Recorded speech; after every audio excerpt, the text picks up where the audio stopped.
tomar providência e jogar água, produto químico, alguma coisa. No caso, a sua principal preocupação é isolar a área e evitar que o material se espalhe.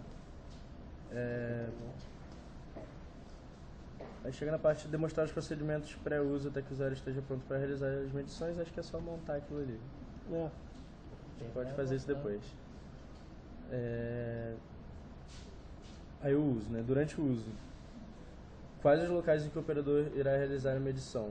Então, é porque a gente estava na dúvida, assim, se seria realizado perto do reator ou onde é armazenado. Qualquer lugar que tenha uma fonte. Qualquer lugar onde você acha que tem alguma fonte, alguma radiação. Nesse caso da radiação perdida, a gente não tinha nem considerado a fonte. Se você perder uma fonte aqui, por exemplo, pode lugar onde... Um laboratório, normalmente é o quê? A fonte não está em todo lugar, né? Normalmente, em regra, tem que estar naqueles lugares ali pré-determinados. E com sinalização.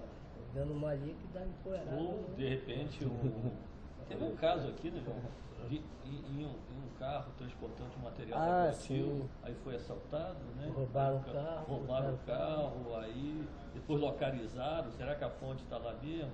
Será que a fonte foi aberta aí? Antes de chegar e abrir o carro, o cara se aproxima. O cara pegou o cofre, jogou em algum lugar, levou o carro. Aqui no caso no IEM, vocês têm algum local que tenha uma fonte mais forte, no caso? Aonde que é? Tem um reator, tem um depósito de rejeito, tem as instalações de produção de radiofármacos. E tem outros menores, né? Que são onde trabalha com minério de tório e urânio. Entendi. É a radiação natural. Possíveis dificuldades de acesso, riscos físicos possíveis. Dá para inferir essas coisas pelo local. Dá para ir pelo local, então é bem relativo, não tem um local específico. Tem como a gente... Por quanto tempo, em média, é feita essa medição? Assim? A média de tempo que o usuário vai estar carregando. Isso é importante para o estudo de ergonomia, né? Quanto de esforço ele vai fazer, para a gente saber um peso ideal e como balancear ele. Então, quanto tempo que dura? Depende do quanto ele quer medir, eu acho. Até localizar, a pessoa. né? Às vezes localiza rápido. Enquanto não localizar, ele está usando aquilo. É porque, imagina agora uma situação de uso. Você não vem... A gente estava pensando com uma mão só, entendeu? Utilizando-se uma mão só. Aqui você tem vários contrapesos, cara. Que você tem. A gente estava pensando na alça também. Você tem a alça e você ainda trabalha com as duas mãos. Sim. Então, E não vem no caso. Um medidor sonoro. Tem como se fosse um alarme. Um headphone. E você pode botar só para não assustar as pessoas. Só ouve. Aí você fica mais sensível até para saber que, por exemplo, quando você consegue apontar a direção, ele vai dar um bip mais rápido. Né? Então, no caso, eu acho que um pouco dessa dúvida aí que me lembrou também. Quanto que você pega nele no dia a dia para ficar medindo as coisas? Você... Só sob demanda. Só sob demanda. Não fica fazendo... não fica medindo... Só a frequência de uso dele não é alta. Porque aqui a gente tem uma demanda baixa. Nós temos certas instalações que a demanda é Mas diária. é tipo mais de uma vez por dia? Mais de uma vez por dia. Em Uma alguns instalação, Angra dos Reis, na usina lá de geração de energia. Um hospital que eu trabalho o dia inteiro com material radioativo, radiofármaco, com radioterapia. Entendeu? Então, Mas eles vão usar especificamente esse equipamento com radiofármaco? Não, tem outros. Uma medição diferente. A gente estava focado mesmo no telemedidor, assim, que ele pode, ele tanto pode para emergência quanto para rotina. Se o cara pode usar um equipamento desse nas duas condições, ele não vai comprar um para rotina e um para emergência. Então, no caso, vai usar, né? Angra, que seria uma demanda alta, você diria o quê? Umas 2 vezes por dia? Aí depende do tipo de operação lá, mas com certeza eles têm uma alta demanda, principalmente quando eles param para fazer a manutenção do próprio rendimento de combustível, aí é 24 horas durante 1 mês, 2 meses. Tem aquele procedimento diário do pessoal da proteção radiológica que vai em campo. Tem que ir lá, medir isso todo dia. Vai ser diário. E ele pode usar tanto esse quanto o outro. Tá, a gente começa a chegar na parte do pós-uso. Né? Como... E querendo ou não, às vezes ele pode saber a distância, ele pode saber a radiação máxima ali, então... A parte do pós-uso é como é retirada do local de uso. Sim, como é retirada tanto do aparelho quanto do usuário. Essa eu não entendi não. Por exemplo, ele acabou de usar, tipo, tá com a haste gigante lá. Eu não sei, pode ocorrer uma contaminação na ponta e o cara não pode guardar ela simplesmente. Em campo, vamos chamar, tem as situações de rotina que normalmente não está contaminado. Mas se você for em campo fazer uma emergência, é provável, e aliás, assume-se essa condição, que ele pode estar contaminado. Certo? Principalmente a haste, porque tudo mais você pode fazer uma cobertura de plástico, né, depois de tiro. Principalmente o detetor, que às vezes a pessoa coloca cobertura de plástico ali, né, para não evitar contaminação. Então vamos supor, se você precisou estender, no momento em campo você vai recolher. Sim. Mas quando você leva para o laboratório, você verifica se está contaminado. Aí em campo, no caso do operador, ele tem mais proteção, assim, uma luva. Ele tem que usar, quando ele está em emergência, ele está tudo equipado, né? Entendi. Uma situação tem que macacão. Meio prateado, né? Marciano mesmo. Interessante. Mas aí, por No exemplo, momento ali ele não vai verificar se ele não vai poder ir para o laboratório com a haste. É, Ainda isso mais eu se queria saber. for assim, ele vai mas, ficar por exemplo, se espalhado a num contaminação. caso que realmente tenha sido contaminado, na volta desse Vai equipamento, para o laboratório e verifica, aí descontamina. Aí que tá, numa situação de emergência ele vai estar com a proteção toda. É Então uma vai outra ser... coisa interessante, não sei se o notário, o João falou, que normalmente no uso, quando você acha uma área que está contaminada, você pode pegar a sonda e cobrir ela. Cobrir a Sonda que é o que vai estar mais diretamente. Diretamente. detetor, Onde né? você evita ela fique tanto contaminada. Porque tem... Ela contaminação, é bom deixar claro do que se trata, né? Eu não entendo muito bem, mas eu acho que é quando ficam resíduos, né? Não é a contaminação pelo ar, né? Não, pode vir pelo ar também. Mas aí ele fica contaminado, ele se torna numa fonte Ele também? se torna uma fonte, ele é tratado como uma fonte. Isso eu não sabia. É mais sério. Se ele emitir, ele é uma fonte. Por exemplo, se você ingerir e inalar algum material radioativo, para a gente você passa a ser uma fonte. Entendi. Entendeu? Vai ter que ser monitorado e ver os procedimentos de como descontaminar. só matar e botar fogo. Por exemplo, uma pessoa que está em radioterapia. Radioterapia nem tanto porque ela só é exposta. Mas aquelas que fazem ingestão para radiodiagnóstico e dependendo se faz tratamento de tireoide, iodo Elas são uma radioativo, fonte. é uma fonte. Tanto é que ela tem que passar, dependendo do Apontar o material radiador que ela nela. ingeriu, o que foi aplicado, ela tem que ficar lá até haver um decaimento. Nos jogos agora, esses grandes jogos e eventos, né? Tem pessoas que usam dosímetros lá. Para quê?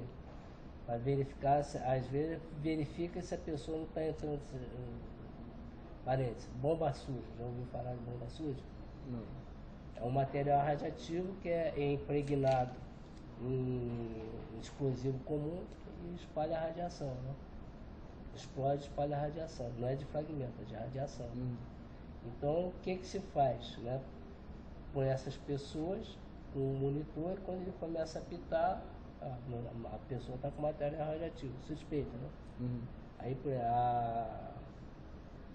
a pessoa passou, não, eu estou em tratamento médico, de radiodiagnóstico, fiz o tratamento, o exame, então ela ficou ainda. E aquele detetor é capaz de pegar. Então, aí faz aí pesquisa a pessoa. Tem uns monitores que identificam qual é o nuclídeo.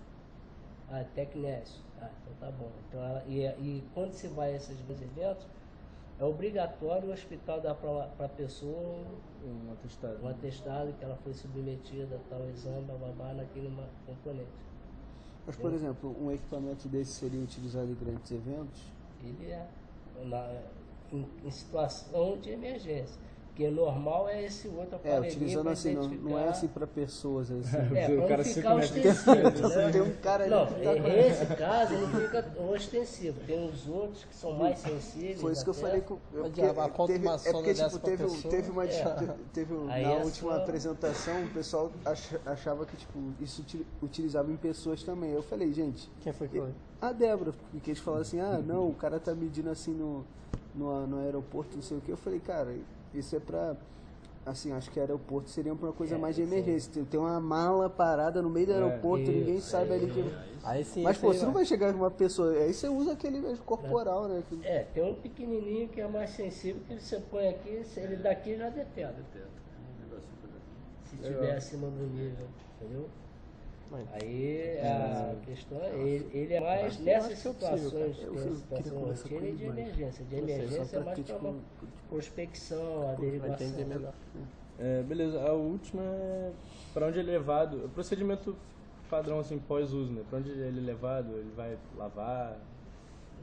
Você quer lavar, né? Você quer lavar isso aqui, né? Na fora-linha, assim, né? Como é que é o processo de descontaminação? É só passar água, sabão? Exatamente, processo de descontaminação, no caso dele ter sido contaminado. Você tem dois tipos de contaminação, né? A removível e a não removível. Mas nesse tipo de material pode acontecer os dois tipos. Na removível faz como? Você passa um produto de limpeza com esponja e com papel, coisa que possa remover, né? E depois você monitora de novo. Você faz um teste de esfregar, você esfrega e vê se removeu. E tem outros que fica impregnado, né? Que há uma reação química, né? Dependendo do produto, ele reage quimicamente e fica não removível. Aí isola. Aí você tem que lixar. Né? Então, acredito que esse aí já seja pensado para não ter, não correr risco dessa Ele não reação, removeu. para não ficar impregnado, né? O tipo de material esse tipo de utilizado. material, Ele é aço, né? O inox. Então, a reação química já é mais difícil. E você Mas isso aqui, tem uma isso aqui ideia? é que é ferro Deixa eu só. fundido? Não, acho que é tudo em aço. Tem uma ideia de materiais que talvez Mais fossem, leve, mais resistência, mais leve. Hã? nesse caso de ter essa reação e ficar impregnado. Você tem uma Não ideia removível? de você quais tem uma ideia de materiais? que tipo de material que pode ficar impregnado? Porque esse aqui eu acho que é pensado para que isso não aconteça. Deve ser ácido, né? Eu li Ácido- alguma coisa sobre vidro, que vidro não é bom usar porque é fácil impregnar. Que o vidro na realidade como é que aquele é viscoso, né? Ele absorve. Então plástico também seria ruim. Polímero em geral, acho que Polímero, essa borrachinha na cabeça dele. É um plástico, né? É um elastômero, né? Então ele pode reter, né? Mas aí é fácil, é só tirar lá fora e colocar outro. Não o corpo dele já é mais difícil, é teria que fazer uma lixar, né? Temos um motivo para o uso do material. Agora, tem um outro mexendo. caso também, né, que às vezes pode acontecer, né, para você não ser ilustrativo, né? Por exemplo, a gente tem aqui um irradiador, acelerador, né, para produzir radiofármaco. Então ele fica dentro de uma caverna. Aí o que aconteceu? Fizeram a manutenção e esqueceram um teletector lá dentro. Então o que acontece? Aqui tem nêutrons, gama, negócio e tal, então o que houve? Foi impregnado. E quando pegaram esse monitor aqui, o detetor, ele estava uma fonte, está contaminado, né? E tentaram tirar, não removia. Por quê? Na realidade, ele foi ativado. Né? Porque os nêutrons, quando interagem com o ferro, ele tem uma grande chance de ativar. Entendeu? Então, na realidade, ele se tornou se uma tornou uma Ele fonte. se tornou uma fonte ativada. Então, não havia nada a fazer, deixar o negócio então. Tinha que esperar decair. Ficou lá, Entendeu? com rejeito. Não, ficou lá esperando decair, né? E, inclusive, pode até. A sorte que estava desligado. Porque se ele tivesse ligado, ele ia estourar os detetores. Alta taxa, né? Alta taxa, altíssima. Não, porque tipo, uma dos nossos pensamentos era talvez ver materiais que pudessem dar resistência, tipo, eles cumprirem a função, mas que fossem mais leves. Pelo visto não seria pelo que a gente tá vendo, não seria tão bom, né? Assim, pelo que eu entendi, se for pensar nível de material, são os mais rígidos. Ou assim, porque- não porosos, pelo menos. Porque qualquer coisa porque que mesmo vai assim, ficar... plástico daria poroso essa... não pode ser poroso. Mas plástico daria essa facilidade, porque ele falou que tipo, o caso de você ter que lixar e coisas do gênero. Então acho que, Eu não sei qual é a propriedade exata, né? Assim, por exemplo, um compósito de, por exemplo, fibra de carbono. Pode fazer. Mas o que Cara a gente... de pescar é feita de fibra. Não, né? eu sei, mas em termos de resistência, daria resistência próxima do aço inox aqui. Mas o que eu estou dizendo é, por exemplo, de contaminação. A facilidade dela voltar contaminada seria maior na fibra de carbono do que no aço. Não sei. Não sei, também tem que dar umas pesquisadas nisso aí. Não sei também. não sei, pode ter algum tipo de revestimento também para prevenir. Porque ele vai estar com Ele é resina. poroso, Né? ele é poroso? Mais Não. do que o inox, mas não é... fibra- Não, mas eu posso passar uma resina por fora. Exatamente, pode ter algum tipo de A revestimento. durabilidade A resina é polímero. A durabilidade dessa. Mas o negócio é o atrito, Sim, né? exato. Você tem que encolher e esticar, né? Esse atrito aí, essa resina aí, embora. E ir embora. É uma outra, mas uma coisa que você só para diferenciar desse com o do outro, tem lá é tipo uma vara de pescar, o nosso que eu estou dizendo. Esse aqui? Esse daí também é telescópio. telescópio também. Não tem um mecânico não, um que você aperta e automaticamente não existe. O que eu tinha... Eu acho que o ganho do motor ia ser muito... A gente chegou a cogitar, né? Eu tô cogitando ainda. Eu tinha pensado. Alguma- Dele ser Dele ter a parte Eu não mecânica sei e se também tem a isso parte Queria elétrica. soltar um motorzinho ali. Eu acho que o E ganho aumentar do o peso, motor ia talvez. ser muito pouco em relação E- à aumentaria o praticidade. peso. Porque além de tudo, não sei, ele ia continuar devagar, ia ficar mais pesado. A gente pensa no caso, sobre Ele o só é caso... palpável você fazer assim, mas o risco de contaminação vai ser o mesmo você usando o motor e você usando a mão, então acho que o ganho não ia ser No muito caso grande, do na minha opinião. material que o João estava dizendo, a gente pensa em diminuir o peso dele. Isso aí, claro. A gente queria diminuir o peso, mas mantendo a resistência dele, mantendo a funcionalidade. a porque funcionalidade não adianta e a resistência, Eu porque- diminuir o peso para utilizar um material que tivesse mais risco, por exemplo, de contaminar. de ficar entendeu? O cara contaminado. usa 2 vezes, tem que jogar fora, né? Porque na realidade o que acontece? Ele é uma barra de ferro, um tubo de ferro, né? Um detetor aqui, né? Tem 2 detetores, né? Isso, 2. Esse aqui é ele, né? Ele tem o quê? Fio aqui dentro, né? Esse fiozinho deve ficar enrolado. Esse ali deve ser grande por quê? Para enrolar o fio, né? Deve ter alguma coisinha ali que enrola esse fio. Quando você recolhe o telescópio, esse fio tem que enrolar. Não sei como é ali dentro não, mas certamente ele deve vir enrolando aqui. Aí sai, né? Então, a resistência mecânica aqui vai depender do quê? Do peso do detetor, né? A gente estava com essa questão também, de quanto pesa mais ou menos o detector, mas Pô, mas aqui E esse- deve ser gramas aqui, né? Esse fio é o que envia a energia pro... a energia e os dados. Polariza lá e manda pra cá também pro monitor. Então, por A exemplo, gente não chegou a teria, cogitar não teria também. como fazer isso sem fio. A gente chegou a pensar nisso. A tirar esse contato de fio, que aqui fosse independente e enviasse os dados para cá. Tipo via Bluetooth, por exemplo.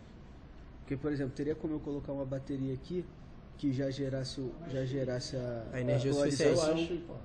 eu acho Pode. meio difícil, porque porque eu acho que é alta tensão. é alta tensão, É, né? e Teria alta que tensão. ser- Você teria que ter 2 módulos daquele amarelo ali, por exemplo. Um na ponta, que é impossível, e um no... Mas veja bem, a gente está considerando o detetor, né? Não pode mudar o detetor, porque hoje em dia tem outros detetores. Talvez não Sim, precise do detetor a LED, módulo pesado essas amarelo. coisas. E a polarização é menor, né? Então, Não tem os faróis a LED, pode botar viu? um LED. E diminuir o isso é peso. interessante, porque nessa estratégia de diminuir o peso, seria bom encontrar uma alternativa para aquele módulo amarelo ali, que é o pesadão. Entendeu? Então Aí existem tem tecnologias assim que Mas com alta taxa também, LED, não sei. depende da...